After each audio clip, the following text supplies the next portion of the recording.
오늘 함께 나눌 말씀은 여호수아 5장 10절에서 12절까지의 말씀입니다. 제가 말씀을 봉독하도록 하겠습니다.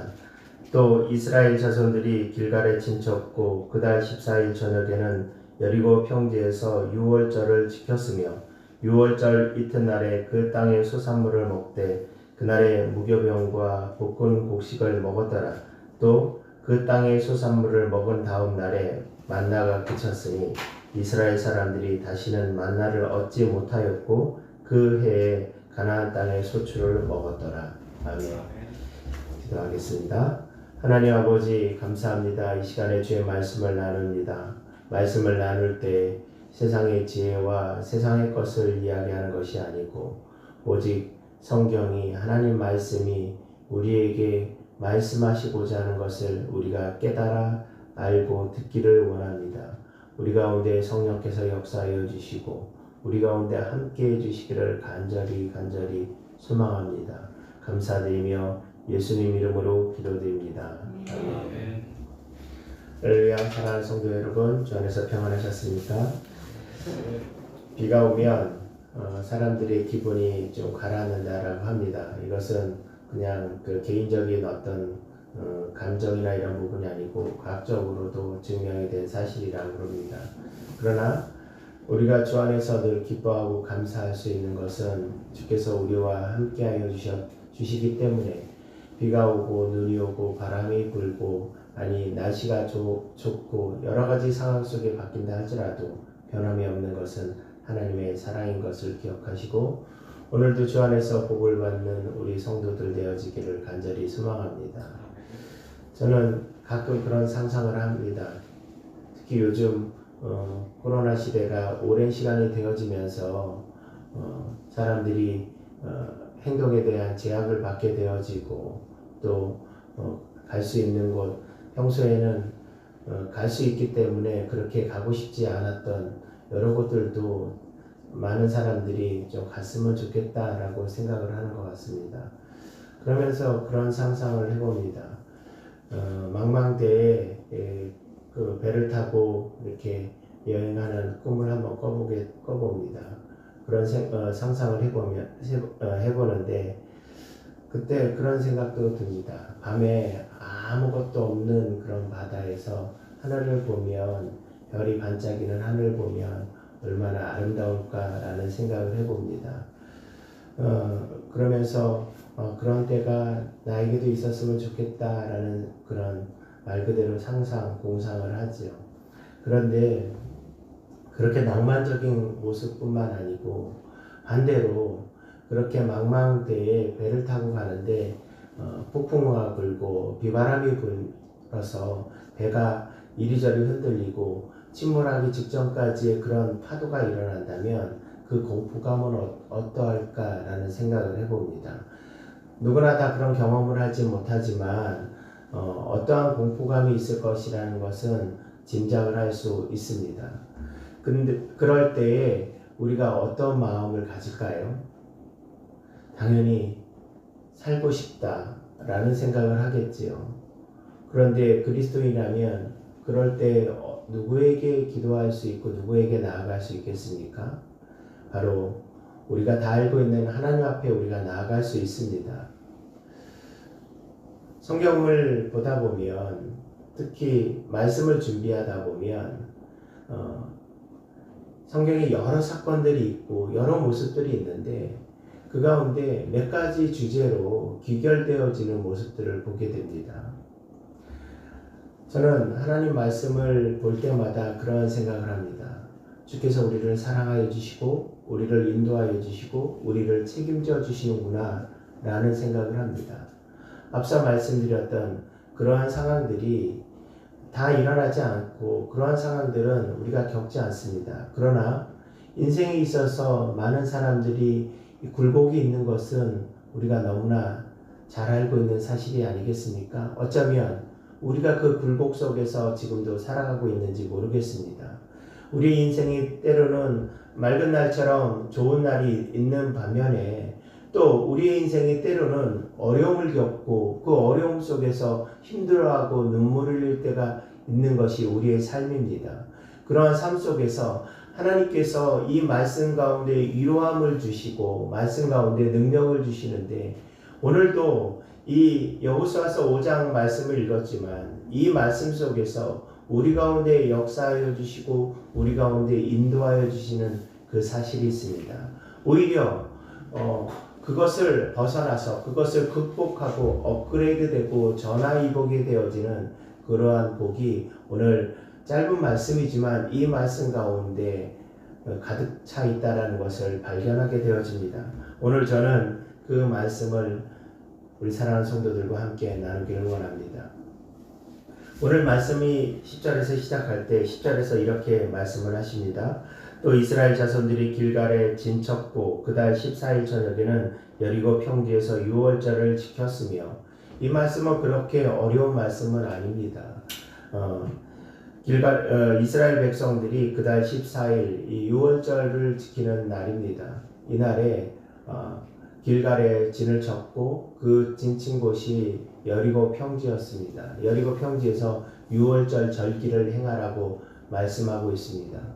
그런데 여기서 이 내용 자체는 어렵지 않지만 왜 하나님께서 이곳에서 유월절 절기, 유월절 예배를 드리라고 하셨을까라는 생각을 해보게 됩니다. 왜 그러냐면 지금 우리는 5장의 말씀을 읽었지만 다음 장에 나오면 6장에 어떠한 내용이 있냐면 우리가 잘 알고 있는 여리고성 정복하는 장면이 사건이 나옵니다. 그런데 여리고성은 우리가 여러 차례 들었던 것처럼 아주 철옹성과 같은 그런 곳입니다. 지금까지 이스라엘 백성들이 경험하지 못한 나라입니다. 그 나라와 전쟁을 해야 되는 상황인데 지금 그 성과 지척의 상황이 되어 있습니다. 아주 가까운 거리에 있습니다. 여리고 평지라는 여리고 성이 있는 그 평지에서 그 하나님께서 지금 예배를 드리라고 합니다. 유월절 절기를 지키라고 말씀하십니다. 그러면 이 유월절이 무엇이기 때문에 하나님께서 그렇게 지키라고 하셨을까요? 우리가 유월절을 모르시는 분들은 거의 없겠지만 다시 한번 설명을 드리면 유월절은 출애굽하기 시작할 때 모세가 이스라엘 백성들을 애굽에서 이끌어 나오려 할 때 애굽의 왕이었던 바로가 이스라엘 백성들을 못 보내준다라고 얘기했죠. 그렇게 해서 하나님께서 애굽에 10가지 재앙을 내립니다. 그 10가지 재앙 중에 마지막 재앙이 장자의 재앙인데 모든 동물을 비롯한 사람까지 이르러 모든 첫 번째 난 장자는 다 죽임을 당하는 그러한 벌이었습니다. 그러한 징계였는데 그 징계가 애굽 백성들에게만 해당되어지는 것이 아니고 이스라엘 백성들, 그 당시에 애굽에 있는 모든 사람들에게 적용되어지는 그런 일이었습니다.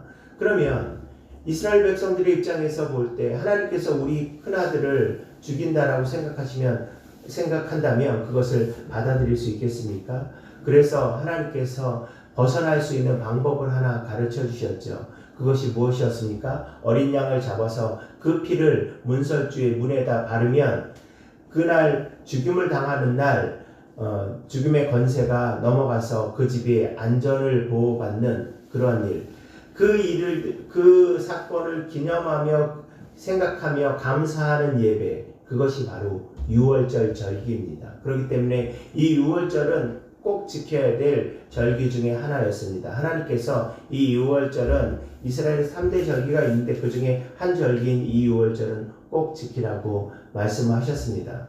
그런데 지금 이스라엘 백성들이 오늘 이 유월절을 지키기 전까지 광야에서 40년 동안 방황하는 가운데 있으면서 단 2번만 유월절을 지켰습니다. 매년 드려야 되는데 그것도 출애굽할 시작할 그쯤에 2번을 드린 것을 제외하고는 유월절을 드리지 않았습니다.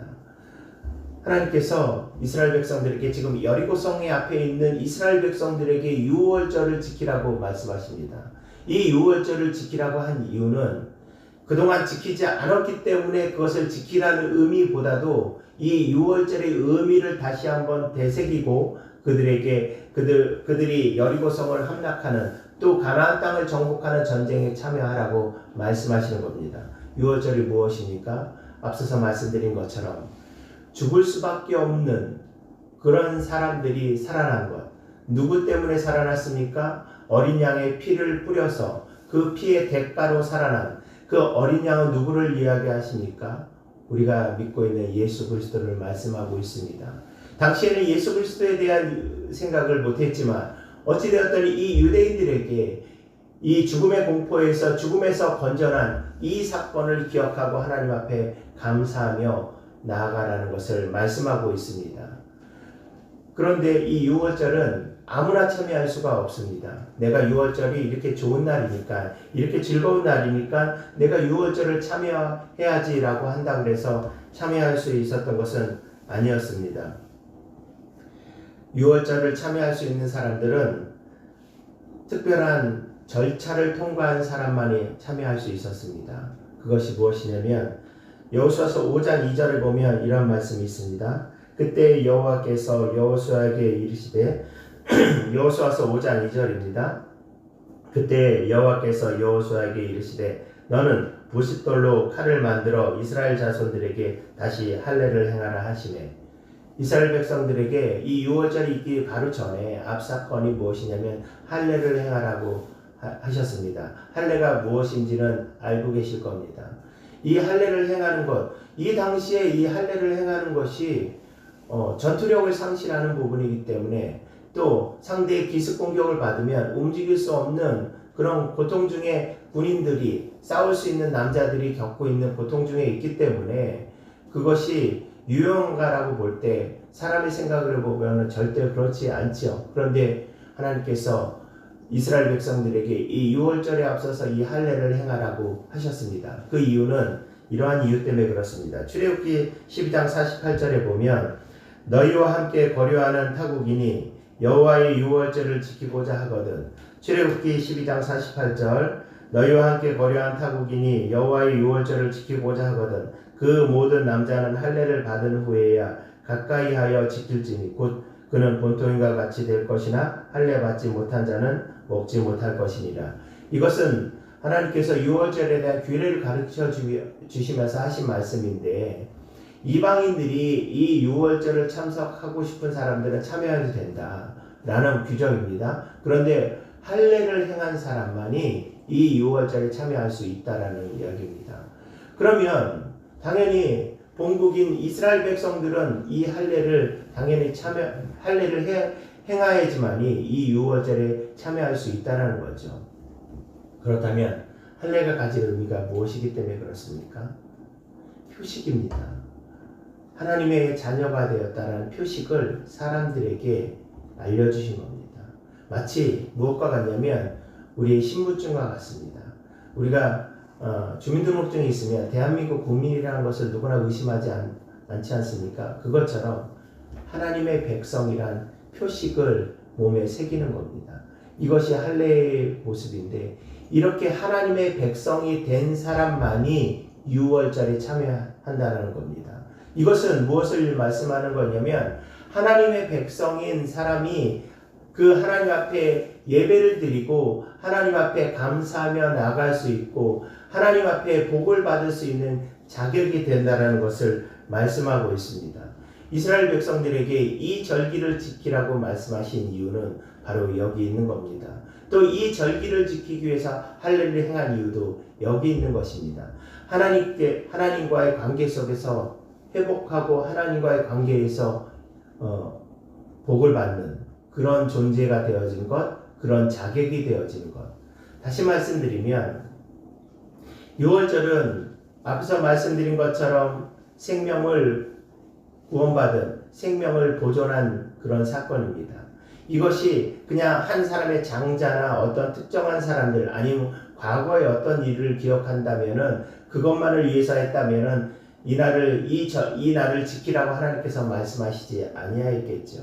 이것을 우리에게 주시는 의미는 우리도 그렇게 죽을 수밖에 없는 사람 가운데 있었지만 다시 살아났다. 그 살아난 것을 기억하고 하나님 앞에 감사하라는 겁니다. 결국 무엇을 이야기하냐면 감사의 예배의 회복을 이야기하는 것입니다.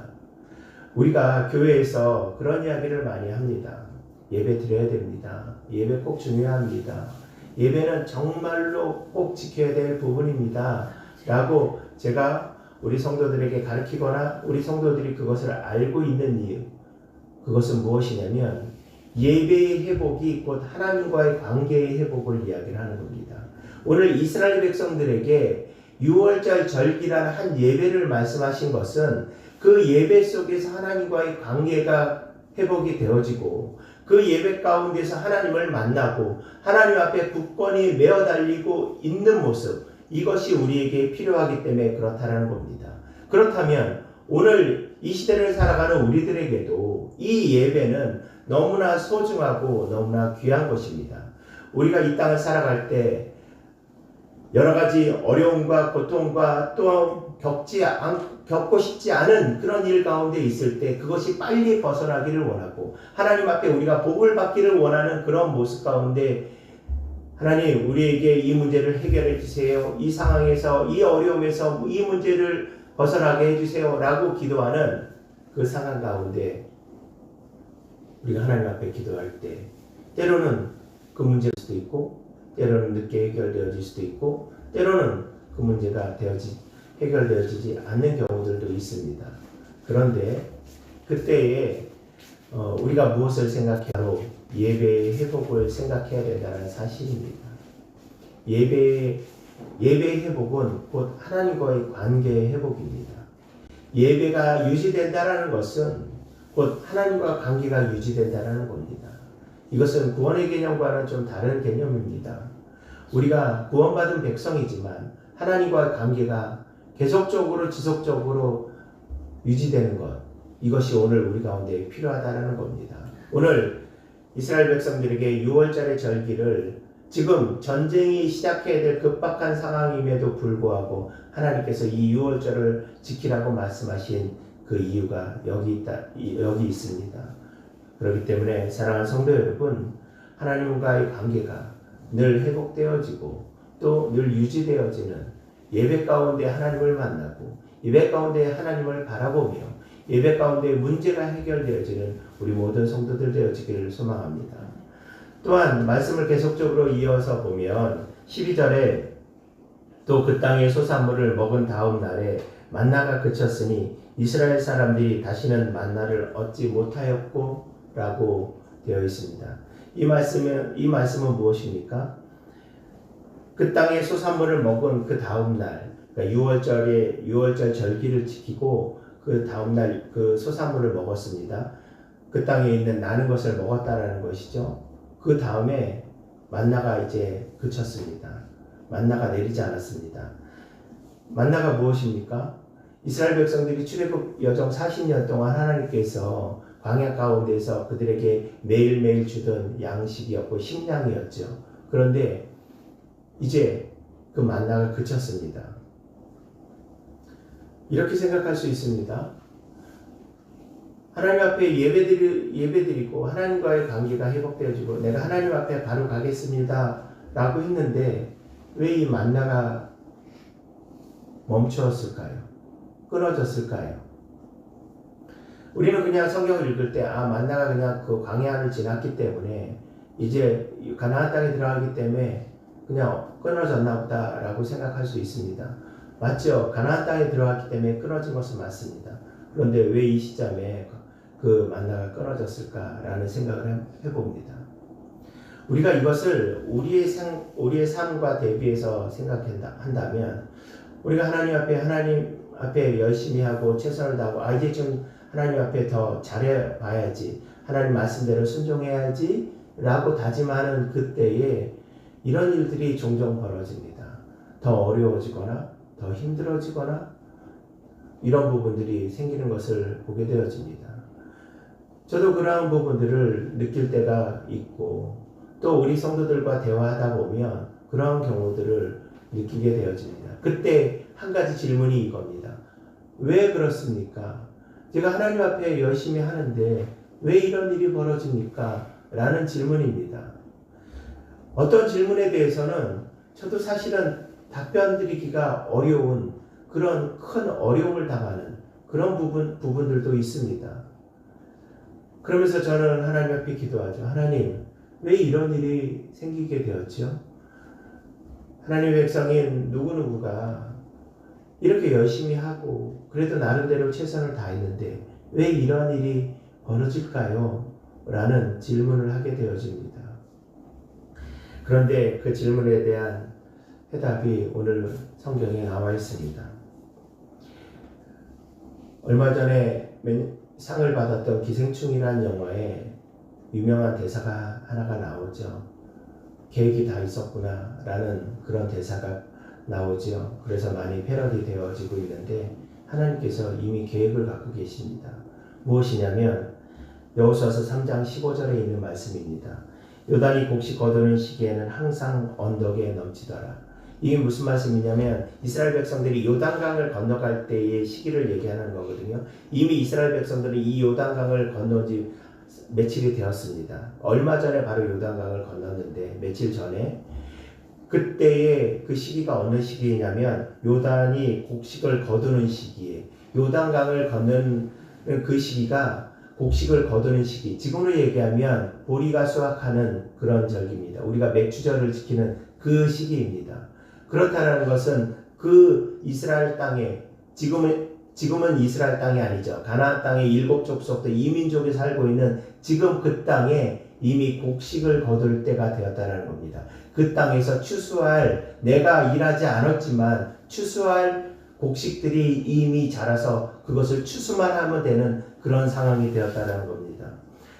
12절 하반절에 보면 이러한 말씀이 있습니다. 그 해에 가나안 땅의 소출을 먹었더라. 이스라엘 백성들이 그 땅에서 그들이 한 번도 그 농사를 짓지 않았지만 그 땅에서 그 땅의 소출을 누가 만들었습니까? 그 땅의 농작물을 누가 재배했습니까? 가나안 땅에 있는 그 7 족속의 그 사람들이 만들지 않았습니까? 그것을 이미 하나님께서 예비하셨다라는 겁니다.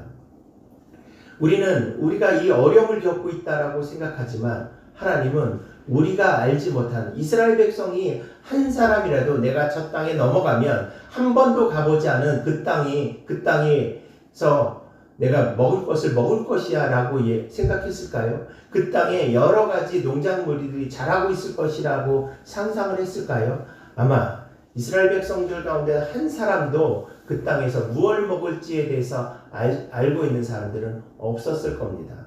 그러나 그들이 알고 있든 모르고 있든 그것은 중요하지 않습니다. 하나님은 그들의 생명을 보존시키기 위해서 그들에게 그 땅의 소산물을 허락해 주시고 계획하고 계셨다는 사실입니다. 그러면 우리에게는 어떤 계획을 갖고 계실까요? 그런데 여기서 소산물이라는 이 부분에서 또 놀라운 것을 발견할 수 있습니다.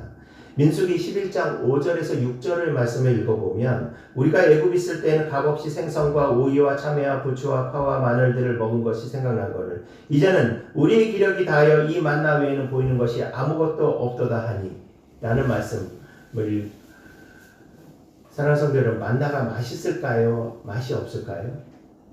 저 가끔 그런 생각을 해봅니다. 한번 만나를 한번 먹어봤으면 좋겠다. 어떤 맛일까? 어떤 성경에서 그 맛에 대해서 모양에 대해서 설명한 부분이 있지만 사실 제가 먹어보지 않았으니까 어떤 맛인지는 잘 모르는 것 아니겠습니까? 그런데 40년 동안 그 만나를 먹으면 맛이 있었을까요?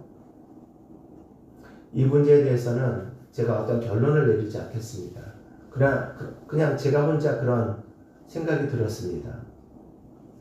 그런데 이스라엘 백성들이 초기에 그런 얘기를 하는 것이 바로 읽었던 민수기 말씀입니다. 지금 우리에게는 만나밖에 없는데 우리는 만나밖에 먹을 것이 없는데 내가 애굽 땅에 있었을 때는 오이도 먹고 생선도 먹고 참외도 먹고 부추도 먹고 파도 먹고 마늘도 먹었다라고 얘기합니다. 여러 가지를 먹었는데 지금은 만나밖에 나는 없다라는 얘기를 하는 거죠. 물론 하나님께서 메추라기를 통해 보내셔서 그들에게 고기도 먹여 주셨습니다. 그러나 이들의 먹는 것은 아주 단순한 것이었습니다. 광야에 걷고 있는 그 40년 동안 이들이 음식이 여러 가지 종류로 풍성할 수는 없었겠죠. 또 하나님께서 그들에게 너희는 이것을 먹고 내가 이것을 매일매일 공급하는 이것을 먹지 않으면 너희는 죽는다라는 것을 교육시키는 시간이 40년의 시간이었습니다. 다시 말씀드리면 이스라엘 백성들의 그 만나의 양식은 그들의 생명 유지를 위해서 꼭 필요한, 절대 필요한 부분이었지만 그들이 더 많은 것을 풍족하게 누리는 것이냐라고 생각할 때는 그것은 조금 더 생각을 해볼 필요가 있다라는 생각을 해봅니다. 제가 왜 이런 말씀을 드리냐면 11절에 있는 이 말씀 때문에 그렇습니다. 6월절 이튿날에 그 땅의 소산물을 먹되 그날에 무교병과 볶은 곡식을 먹어더라. 그 땅의 소산물, 아까 제가 처음에 시작할 때 말씀드린 것처럼 이 소산물은 그 땅에서 재배된 것을 이야기를 합니다. 농작물을 이야기를 합니다.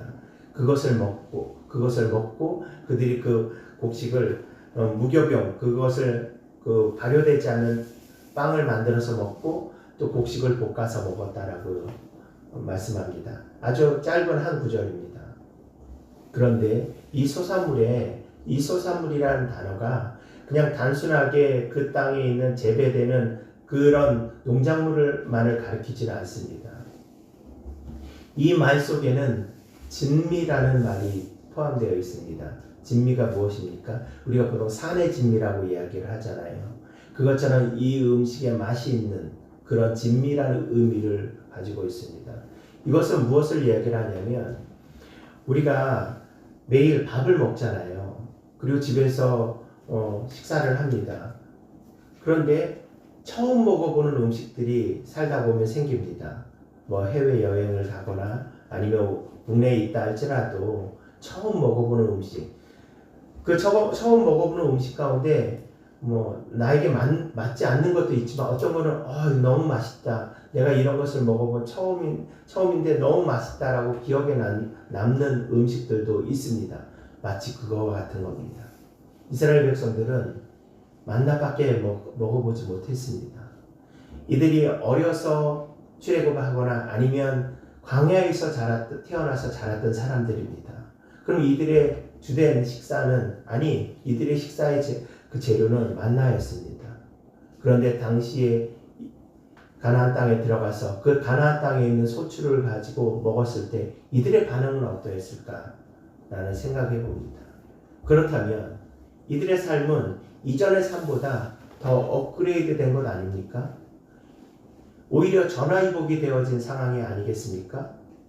이들의 모습이 이제 만나가 끊어져서 이제 내가 죽게 생겼다라는 것이 아니고 이제 오히려 더 놀라운 사건들이, 놀라운 경험들을 하게 됐다는 겁니다.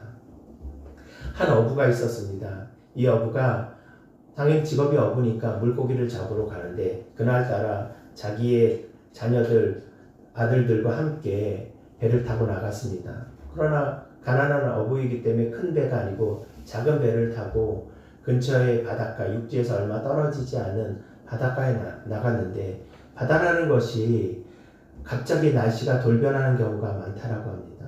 이 어부가 예상하지 못하게 갑자기 하늘이 어두워지고 폭풍우가 불고 그 어부임에도 불구하고 어느 쪽이 육지인지 분간할 수 없는 그런 절대절명의 위기의 순간이 찾아왔습니다. 이제 이 어부와 이 아들 둘은 그 자리에서 이제 죽을 수밖에 없는 그런 상황이었습니다. 그래서 사력을 다해서 육지를 향해서 가려고 하는데 말씀드린 것처럼 육지가 어느 방향인지 모르겠습니다.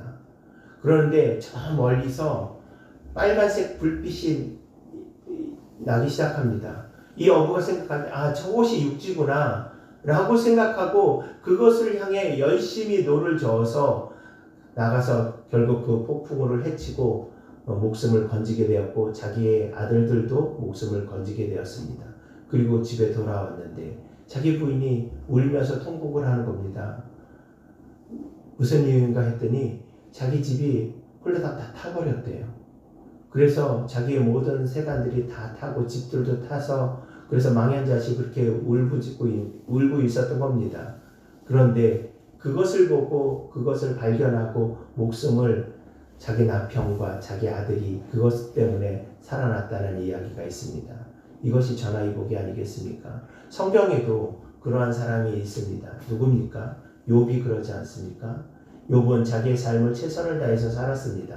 그런데 자기의 삶을 최선을 다해서 살았지만 욥의 인생 가운데서 그런 어려움이 찾아왔고 그 어려움 속에서 그가 그것을 극복하게 되어지고 다시 배의 축복을, 갑절의 축복을 받는 그런 놀라운 일들을 경험합니다. 욥에게 그 갑절의 복을 받은 것 이상으로 받은 복이 무엇인지 아십니까? 욥이 그동안 알지 못했던 하나님에 대해서 욥은 그 자기의 고난을 통해서 하나님에 대해서 더 많이 알게 되었고 자신이 아무것도 아니라는 것에 대해서 고백하는 그런 경험을 하게 되어집니다. 사랑하는 성도 여러분, 우리는 하나님 앞에 복을 받기를 원합니다. 또 저는 우리 성도들이 그렇게 복을 받기를 원합니다. 그런데 우리가 뜻하지 않은 그런 일들이 발생할 수 있습니다. 그때 우리는 무엇을 생각하겠습니까? 하나님께서 나에게 이 어려움을 주시는구나 라고 생각하시겠습니까? 내지는 하나님께서 나의 이 어려움을, 고통을 돌보아 주시지 않는구나 라고 생각하시겠습니까? 전혀 그렇지 않습니다. 하나님은 하나님의 계획이 있고 하나님의 인도하심이 있고 다만 우리가 그것을 알지 못하고 그것을 기다리지 못하는 것밖에 없습니다. 그렇기 때문에 사랑하는 성도 여러분, 우리 가운데 주시는 그 은혜를 누리고 우리 가운데 주시는 그 놀라운 일들을 경험하기를 원합니다. 마지막으로 이 말씀을 드리고자 합니다. 신명기 11장 9절에 보면 여호와께서 너희의 조상들에게 맹세하여 그들과 그들의 후손에게 주리라고 하신 땅 곧 젖과 꿀이 흐르는 땅에서 너희의 날이 장구하리라. 이 말씀은 가나안 땅에 대해서 묘사한 부분입니다. 젖과 꿀이 흐르는 땅이 가나안 땅이라고 말씀하십니다. 그런데 정말 이스라엘 땅이 가나안 땅, 젖과 꿀이 흐르는 땅인가라고 생각해보면 하나님께서 가나안 땅에 대해서 다르게 표현하신 부분이 있습니다. 신명기 11장 10절에 보면 내가 들어가 차지하려는 땅은 내가 나온 애굽 땅과 같지 아니하니 거기에서는 너희가 파종한 후에 발로 물대기를 채소밭에 뗀과 같이 하였거니와. 이 말씀이 무엇이냐면 애굽 땅은 우리가 잘 알고 있는 것처럼 라일강이 흐르기 때문에 애굽의 그 강이 흐르기 때문에 그 강에서 있는 풍성한 물로 농사를 짓습니다. 그런데 이스라엘은 산악지대입니다. 또 이스라엘은 물 자체가 없는 광야의 지대입니다. 그곳은 애굽처럼 너희가 그렇게 물을 쉽게 공급받아서 그렇게 농사 지을 수 있는 그런 땅이 아니라고 말씀하십니다. 그런데 그 땅이 어떻게 젖과 꿀이 흐르는 땅이지요? 그 땅이 어떻게 비옥한 땅이라고 이야기할 수 있습니까? 그 땅이 어떻게 좋은 땅이라고 이야기할 수 있겠습니까? 신명기 11장 14절에 보면 이런 말씀이 있습니다. 여호와께서 너희에게 너희의 땅에 이른비와 늦은비를 적당한 때에 내리시리니 너희가 곡식과 포도주와 기름을 얻을 것이요. 하나님께서 이렇게 말씀하십니다. 그 땅이 비옥한 땅인데 물이 없어서 비옥하지 않은 땅이다. 그런데 내가 이른비와 늦은비, 절기에 맞는 때에 맞는 필요 적절한 비를 너희에게 주면 너희 그 땅에서 아주 많은 소출을 얻고 풍성한 열매를 거둘 것이라는 것을 말씀하고 있습니다. 이외에 하나님께서 이 가나안 땅이 젖과 꿀이 흐르는 땅이라고 말씀하시고 가나안 땅에 들어가는 이스라엘 백성들에게 6월절의 절기를 지키며 만나를 끄치고 그 땅에 있는 소산물을 먹게 하신 이유, 그것이 무엇이냐면 이제는 만나를 먹을 때는 매일매일 하나님과의 관계 속에서 매일매일 이것을 하지 않으면 죽을 수밖에 없어. 이것을 하지 않으면 너희가 살아나갈 수 없어. 그래서 수많은 사람들이 광야에서 죽지 않았습니까? 그런데 이제 가나안 땅은 하나님께서 다스리는 땅, 하나님께서 계획하신 땅, 하나님께서 인도하신 땅에서 영원히 이스라엘 백성들이 평안히 거주할 곳을 말씀하고 있습니다. 이것을 다시 말씀을 드리면 가나안 땅이라는 것은 우리 그리스도인들에게 볼 때 영원한 하나님의 나라를 이야기하는 겁니다.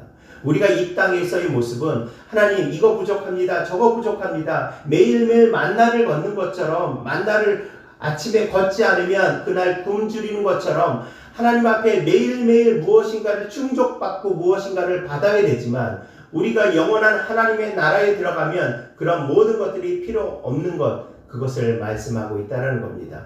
곧 그것은 우리에게 무엇을 말씀하시냐면 우리가 이 땅에 사는 삶뿐만 아니고 영원한 삶에 대한 소망을 우리에게 허락하여 주셨다는 겁니다. 세상 사람들에게 갖지 않는, 가질 수 없는, 하나님을 믿지 않는 사람들이 가질 수 없는 세상의 부귀와 영화를 모든 것을 가졌다 할지라도 예수 그리스도를 영접하지 않고 믿지 않는 사람들이 도저히 받을 수 없는 그런 소망을 우리에게 허락하여 주셨다라는 사실입니다. 사랑하는 성도 여러분, 이제 말씀을 마치려고 합니다.